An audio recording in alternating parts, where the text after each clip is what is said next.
Bonjour à toutes, bonjour à tous, bienvenue dans cette chronique cinéma qui, je l'espère, chaque semaine vous donne envie de sortir et d'aller au cinéma. Cette semaine, nous sommes déjà à la 15e édition de cette nouvelle saison, comme quoi tout augmente. Alors, cette semaine, je me pose encore une fois la question, que font les distributeurs? Car cette semaine, eh bien, les films ne sont pas forcément à la hauteur des semaines passées, comme quoi il y a des semaines un petit peu plus intéressantes que d'autres, mais quand même, cette semaine, deux films ont retenu mon attention, donc on en parle d'ici quelques secondes, mais très sincèrement, messieurs les distributeurs, essayez de faire en sorte que plusieurs films sortent dans la même semaine, comme ça effectivement, ça nous laisse le temps de les voir et ça nous laisse la possibilité d'avoir des semaines comme ça un petit peu moins mortuaires comme c'est le cas cette semaine. Allez, on commence donc cette semaine avec ma première sélection, c'est un film qui ne va pas nous rajeunir puisque c'est une nouvelle adaptation de Rémi sans famille.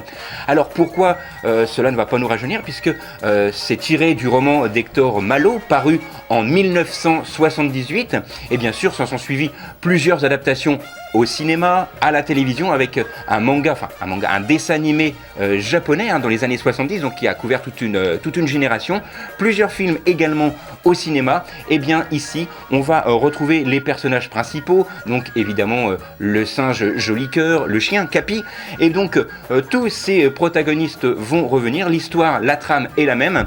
Rémi est orphelin, il est recueilli par Madame Barbera et à l'âge de 10 ans il va être arraché à sa famille adoptive et être confié au Seigneur Vitalis, qui est incarné ici par un très célèbre acteur français, je vous laisse deviner lequel, on en reparle d'ici quelques instants, et à ses côtés, il va apprendre la vie de saltimbanque, à chanter pour gagner son pain, bien sûr, comme je vous l'ai dit, accompagné du chien Capi, du singe Joli Cœur, et ils vont se lier d'amitié et peut-être être menés à retrouver les origines de la famille de Rémi. Tout ça, vous le découvrirez dans ce film. Alors, rassurez-vous, ça se termine vraiment très très bien, mais ce film est pour moi vraiment l'un des meilleurs films sur Rémi sans famille, non pas parce qu'il y a d'excellents acteurs comme Daniel Auteuil, on vient d'en parler, je vous disais quel était l'acteur de génie qui incarnait Vitalis, et bien c'est ici Daniel Auteuil.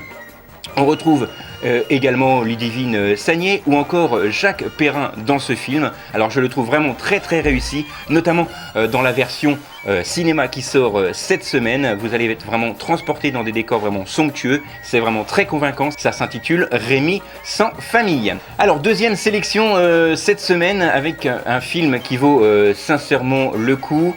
Alors voilà, c'est pas forcément le film de l'année, ça s'intitule Hunter Killer, un film réalisé par Donovan Marsh, avec notamment Gary Oldman, un excellent acteur américain. Alors ce genre de film, Hunter Killer, est un film qui a eu beaucoup de succès dans les années 80. C'est un film qui se passe dans un sous-marin. Alors, on se souvient de La poursuite de Trevor Rouge ou encore USS Alabama.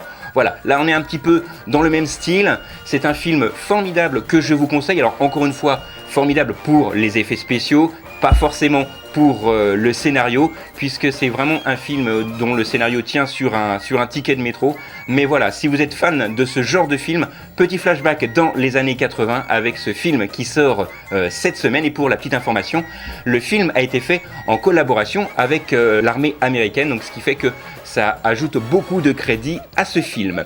Voilà, ce sont mes deux seules sélections cette semaine. On se retrouve très vite après le jingle pour ma sélection de films à la télé. La 1, la 2, mon prix dans le jeu. la 3, la 4, Je zappe et je marque. la 5, la 6. En sont les complices. Câblé, survolté, j'ai le syndrome du canapé. Alors cette semaine, ma sélection ciné, c'est sur un film de monsieur Clint Eastwood, Mystic River. Alors ce film est un film que j'ai vraiment beaucoup apprécié lors de sa sortie au cinéma. Il est diffusé le jeudi 13 décembre sur France 3 avec un duo Sean Penn, Tim Robbins. C'est un film très sombre qui se passe dans les années 75 où trois gamins vont se faire aborder, ils jouent dans la rue, ils vont se faire aborder par deux hommes qui se prétendent policiers. Ils sont en réalité pédophiles et l'un des trois va être embarqué. Ils vont se retrouver 30 ans plus tard. Ce film Mystic River est pour moi l'un des films les plus forts du réalisateur. Donc à voir ou à revoir absolument si vous l'avez déjà vu. Je vous rappelle qu'il est diffusé le jeudi 13 décembre sur France 3. Allez, on se retrouve juste après le jingle pour ma sélection DVD de la semaine. Comme au cinéma,